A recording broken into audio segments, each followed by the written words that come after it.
Thank you for taking the time out of your hectic days to watch me talk about things that I feel are very important and that everyone should be more informed about. This is my first ever video, so like all new things that we try, it's going to be a little messy, a little disorganized, so bear with me, be patient, and I appreciate all of your support. Also, if you notice a bit of piano music in the background, I find it really weird when I stop talking and it's dead silent, so we'll be listening to piano music instead. You're not imagining it, it's really there. Alright, before we get started, I would like to acknowledge the Aboriginal people in this region. So the Neutrals, the Mississauga, the Anishinaabe, and the Haudenosaunee. I apologize for my mispronunciation on any of those. These people have lived here for over thousands of years, just as we have, and continue to do so to this day, and I truly believe that acknowledgement is the first step in fair reconciliation. Alright, so let's get started. So today I want to talk about wildlife conservation. Now, before you decide to shut this off and go watch something else like Ariana Grande's new video or whatever, just keep in mind that when it comes time to vote in this upcoming federal election, it's a lot easier to make an educated decision if you know what the issues are. And wildlife conservation right now is a huge issue for everyone as it affects us all, whether we see it in our backyards or not. So I'm going to talk about why it's so important for the planet, for maintaining a healthy environment, and why it's especially essential to our survival as a human species. I am going to focus a bit on what's been happening in my backyard, so Ontario, and more specifically how the Ford government has changed the Endangered Species Act, weakening its legal protections that are crucial for the survival of many endangered species in our province that are on the verge of becoming endangered or disappearing from Ontario altogether. So I'm also going to highlight some major nonprofit wildlife conservation organizations that are making huge strides locally and globally fighting for balanced ecology. So first things first, what is wildlife conservation exactly? So the goal is to protect wildlife, including both plants and animals, from external pressures that create a significant drop in species populations, threatening their existence. So a few examples of these pressures are things like pollution. So plastic pollution is really bad. Oil spill pollution is really bad for marine life. Things like climate change, invasive new species, overfishing, poaching, hunting, unsustainable farming practices, and increased development into new regions. Rather than building up, we're building out, which consequently is resulting in a lot of habitat loss. So as you can see, all of these pressures are human activities and can be controlled to allow for more sustainable and balanced ecology. What is balanced ecology? I have now used that term twice. So the World Wildlife Foundation defines balanced ecology as a stable balance in numbers of each species in an ecosystem. And this benefits us because it promotes agricultural diversity and secures a thriving food system. So for instance, if we lose the bees, we lose the pollinators for our crops, we lose our crops, we lose our food, no food, we starve, starvation leads to extinction of human species. So you can see how all of this is very intertwined and how we rely heavily on a balanced ecology. So in Ontario, there are more than 200 species that are endangered or disappearing from our province. Some of these species include cougars, like the mountain lions, not the other ones. Different types of salamanders, barn owls, badgers, American chestnut tree, amongst other mammals, mollusks, amphibians, birds, lichens, plants. So our Endangered Species Act is meant to provide a science-based assessment on a species at risk of becoming endangered based on the best available science and on Aboriginal traditional knowledge. It also provides immediate and automatic species and habitat protection. It includes timelines in the law that provide a recovery strategy to the government and when to expect them to provide a response statement. It also includes tools to help reduce impact of human activities on the species and tools to encourage recovery and protection. So I'm going to go over how species are classified as endangered and what steps are taken afterwards to promote a successful recovery of the species. So who gets to decide that the species is endangered or not? So according to the ESA, Endangered Species Act, there's an independent committee called the Committee on the Status of Species at Risk in Ontario. From this point on, I'm just going to call them CASARO because that is a mouthful. And they oversee the classification of any species that may be at risk of extirpation, endangerment, being threatened, or just special concern. Extirpation just means that the species lived in the wild in Ontario at one point but doesn't anymore. However, it does live somewhere else in the world. So CASARO is made up of 12 members that have expertise in scientific disciplines or have Aboriginal traditional knowledge. These members assess all and any species that show signs of drastic population decline and build a report that lists the status of the species and the factors influencing this classification. Once this report has been made, it's then given to the Minister of Environment, Conservation and Parks. And at that point, the ESA, so the Endangered Species Act, immediately puts legal protections on not only the species at risk, but also on its general habitat. So its dens, its nests, its hibernacula. So then what? So we've enlisted this species as endangered. What happens next? So there's an immediate time limit that starts to produce a recovery strategy with the aid and expertise of individuals or agencies who specialize in this field. So for endangered species, the timeline is 1 year, and for threatened species, it's 2 years to provide a strategy to the ministry. Once the ministry receives the recovery strategy, it has 9 months to consider the advice given and provide a response statement based on whatever advice the report was given. All of this can be found on the Government of Ontario website. It's all open to the public, and you can also see progress updates on how the recovery strategies are going. Currently, there are 140 recovery strategies that have been published here in Ontario out of the 200 species that are at risk. So how did Doug Ford fuck shit up? Everything's pretty straightforward and easy to understand.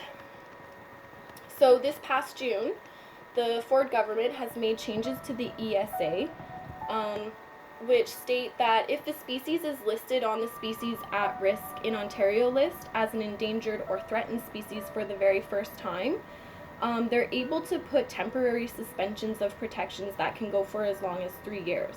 So those automatic legal protections that the ESA puts on the habitat of the species and the species itself can now be postponed up to 3 years. So if you think about it, it takes 3 years for this suspension to wear off. And then after that, it's 1 or 2 years for them to develop this recovery strategy and then give it to the minister. And then after that, it's 9 months before he even puts out a statement and action is being taken.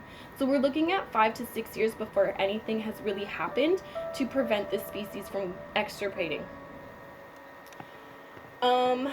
So obviously a lot of people are very upset about that. Rachel Plotkin from Now Magazine in Toronto writes that when the Ford government has made changes to the ESA to increase efficiencies for business by removing barriers for economic developments while enabling positive outcomes for species at risk. This to me is very vague, and vagueness makes me weary to trust the source. I prefer a direct, clear answer about wildlife conservation, and it's not something that we should be vague about. So what does this mean? Basically, what's happening is the Ford government has made it possible for developing companies to pay a fee to override the protections and develop anyways. This has been coined as the pay-to-slay fund. These changes have happened because I believe there wasn't enough awareness, the public wasn't informed, and people just aren't paying attention to what's going on at a governmental level. It is so important to not trust your government blindly. Question and criticize everything they do. They work for us, not the other way around. Hopefully, knowing what has happened to the ESA in Ontario will open your minds to the possibility that it may be happening in your province or other provinces and countries around the world, and it can be prevented, and I hope that it is prevented. All right, so I'm going to talk about a couple examples of innovative strategies that help tip back the balance towards a greener future. So in a Dutch city called Utrecht, they have decided at a municipal level to plant wildflower grass beds on top of all of their bus stop shelters to promote bee population increase while keeping the bees at a safe distance from human contact. So that's really nice. I'd like to see that in more areas and more places around the world. There's also a nonprofit organization called Coral Gardeners, and they are a group of individuals committed to saving the coral reefs around their island Moria by replanting healthy corals. So basically they're gardening their coral underwater and then transplanting them back into the seabed, and then the coral's thriving. So that's also a really good situation. I'd like to see that happen in the Great Barrier Reef maybe. So another one is mangroves. So mangroves are a species that are common in very hot climates like Florida and Australia. But what's really amazing about them is their soils are highly effective carbon sinks. So what that means is they absorb a lot of carbon emissions. Unfortunately, they are disappearing faster than global forests. So Vanga Blue Forest Project, which is funded by none other than Leonardo DiCaprio, is an initiative that trades carbon credits for mangrove conservation and restoration. The project aims to protect 200 hectares of mangrove forests, which will save 4,000 tons of CO2 emissions. In Borneo and Sumatra, which are small islands in Indonesia or around the Indonesian area, is the only homes to the orangutan. So I'm pretty sure we've all heard about the orangutan issues and possible extinction due to the palm oil industry. So orangutans are tree-dwelling mammals that walk the branches as if they're sidewalks, and they're essential for seed dispersal, as their scat is a perfect vector for dispersing the seeds of all the different fruits that they eat, helping to maintain ecological balance and biodiversity in the rainforest. So they're super important to the rainforest and maintaining balanced ecology. Unfortunately, populations are on a serious decline, where palm oil plantations are common. There's also a lot of illegal logging and deforestation happening in order to make room for these palm oil plantations, which is causing a huge loss of habitat for the orangutans. Now, the orangutans are very dependent on forests, and without it, their survival is at risk. However, there are regions where sustainable farming of palm oil is happening, and researchers have seen that the orangutan population is also sustainable and stable in those regions. So this is a perfect example of balanced ecology. We don't have to boycott everything, we just have to be smarter about it. So we can have the palm oil industry and not have the orangutans going extinct. We get to have our cake and eat it too. Alright, so for the last little bit, I want to recognize 3 amazing people, so our 3 stars of the game. Our first star goes to Greta Thunberg. If you don't know who she is, you need to do a little bit of research because she is crazy famous right now. She's a 16-year-old Swedish student activist, and she's spreading climate change awareness worldwide. She started back in August of 2018 with her Fridays for Future movement, which began with her skipping school on Fridays to hand out flyers and information sheets to political members to take action against the climate crisis at the Swedish Parliament building. Soon after that, her classmates and other individuals began to sit with her, and over the past 10 months, her message has spread globally like wildfire, and she has inspired over 1.5 million people in more than 100 countries to follow suit.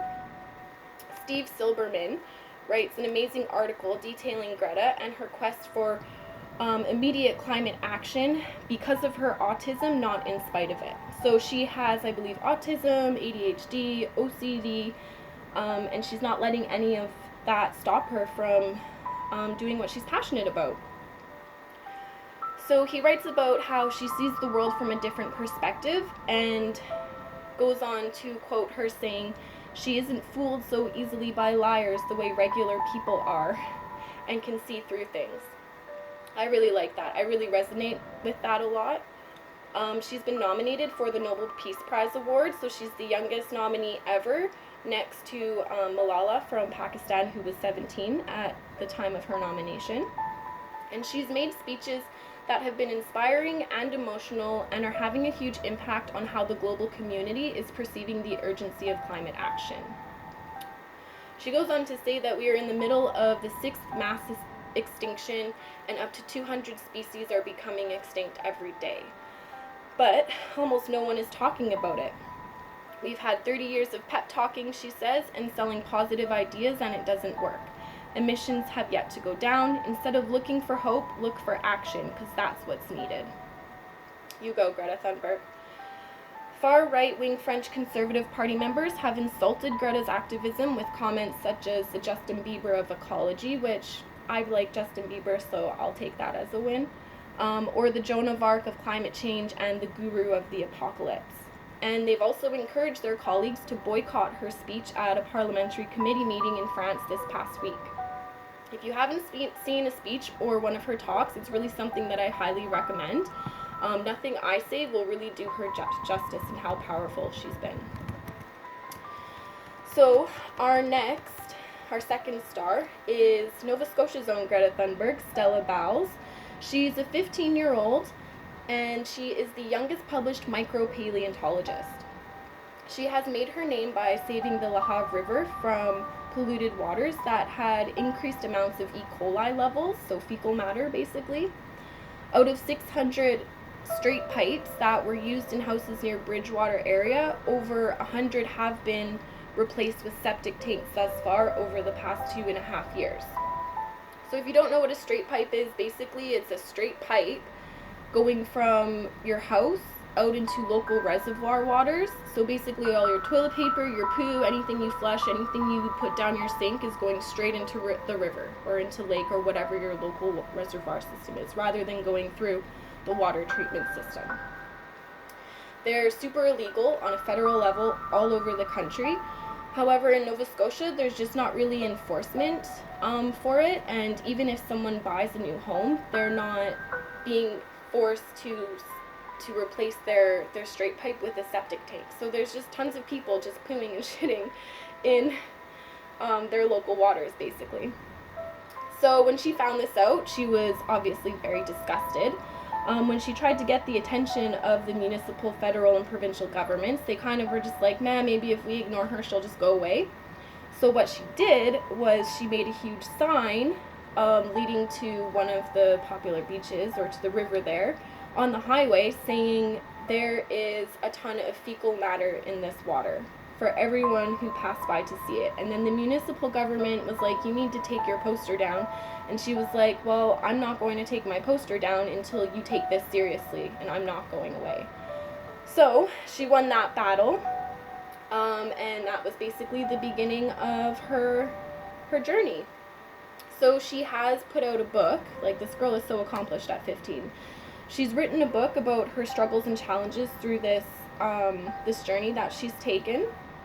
She goes on to talk about how levels of fecal matter between 70 and 100 milligrams per milliliter are very toxic and cause illness and disease to people. Anything above 130, you can't even touch the water. I don't know if that's how polluted her water was. I hope not.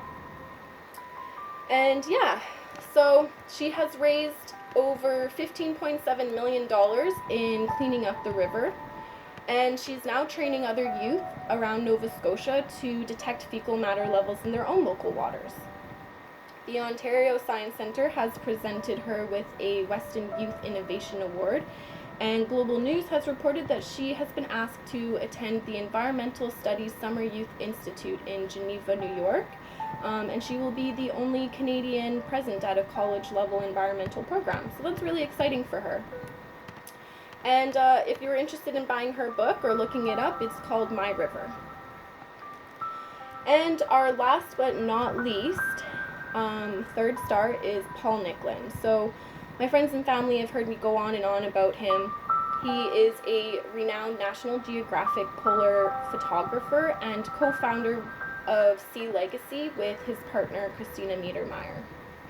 So Sea Legacy has a mission statement that says to create healthy and abundant oceans for us and for the planet.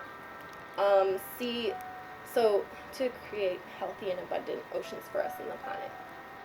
Sea Legacy focuses on providing awareness and hope using art as a form of inspiration that sparks a global conversation. It is a collective of photographers, filmmakers, storytellers who are all working together to maintain balanced ecology and thriving ecosystems in the oceans. They have since been involved in many campaigns. One of them, the most recent that I've read about, is their prevention of oil and gas exploration in the Norwegian waters. So Lofoten waters are recognized as a natural wonder and have an estimated of 1 billion to 3 billion barrels of oil below the seabed.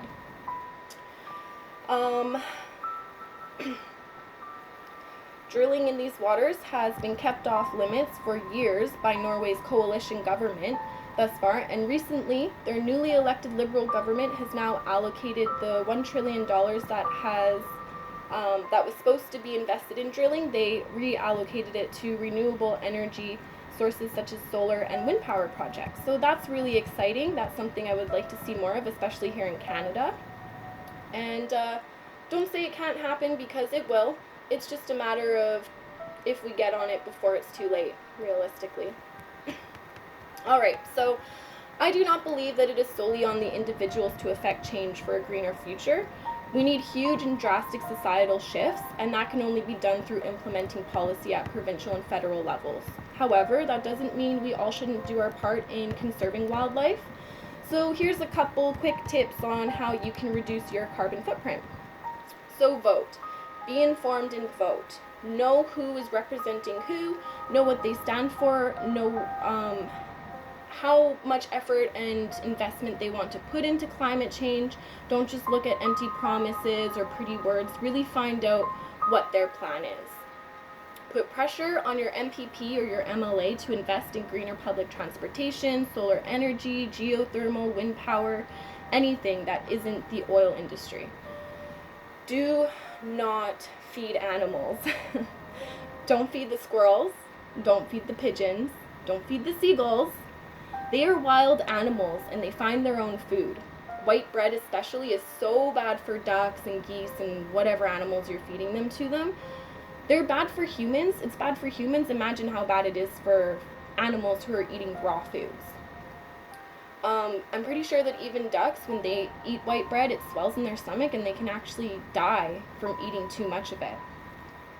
So just don't feed the animals. Look at the atrocities happening to cats and dogs from domestication. Do we really think we should be responsible for more animals that are completely independent right now? Just admire them from afar. We don't need to have everything. And lastly, support your local grocers and try to reduce single-use plastics like grocery bags, water bottles. Plastic pollution is a leading factor in marine life decline. And spread the word, guys. Tell your friends, tell your family. Make sure everyone knows that wildlife conservation is so important. So, thank you. I know this was a really long video. Thank you for taking the time out of your hectic lives to become more informed, and I hope this information has been super helpful to you. If you need clarification or want to know more, all of my sources are listed on my blog, which gives a bit more detail on everything as well, and has been talked about. And you can find the link in my bio on Instagram. As well, all the people and organizations that I have mentioned can be found there too. My next segment that I will be doing will be geared towards climate change and how it's affecting everyone differently around the world, and the innovative technologies that are being built to help reduce our carbon footprint.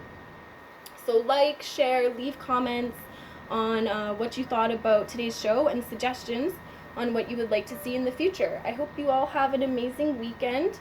Be one with nature. Bye for now.